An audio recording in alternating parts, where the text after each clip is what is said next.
некој дека црвенско ќе Воопшто не стана никој збор. не треба да каже на изборната коалиција кој ќе биде, кој ќе им биде премиер. Кој сака ќе стави.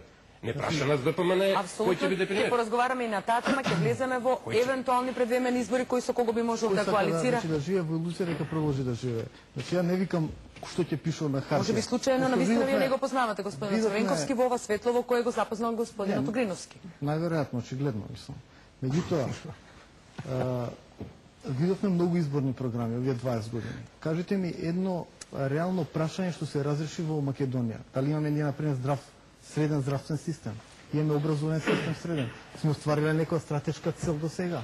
Зошто ние достигнеме како полека, но сигурно држава? се приближуваме, неверојатно ние и кон крајот на дебатата на госпи со која партија едноставно никогаш не би коалицирале, па дури тоа и да ве чини власт. Збориме хипотетички. Значи, најпрво има нели правило политика никогаш не вели никогаш. Да. Тоа е за сите, не е само за нас. Ако тоа што беше неспојиво во македонска политика да се замисли, ВМРО ДПМН со ДУИ да направат коалиција, испаѓа дека се друго е возможно. Меѓутоа има некои принципи кои што реков и постојано инсистирам во емисијата, бидејќи сметам дека на Македонија треба едно демократско исчекорување, една промена. Доколку сакаме да продолжиме и сериозно да гарантираме едината на оваа држава.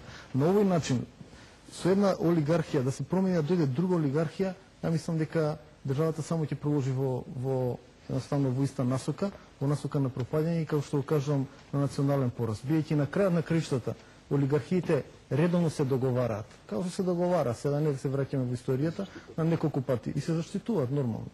И тоа е таа нивна црно-бела игра, каде што не дозволуваат никој друг да се појави, за да може да си едноставно да го затворат целиот простор тие две така наречени олигархи, кои што напред, значи функционираат како политички партии или политички структури. За жал, добар дел од членството на тие партии најверојатно не е ни свесно чиви интереси гради. И ја не сум бил свесен добар дел од годините како младинец, кога станав свесен, почнав да се борам со тоа, бидејќи мислам дека на Македонија треба демократија.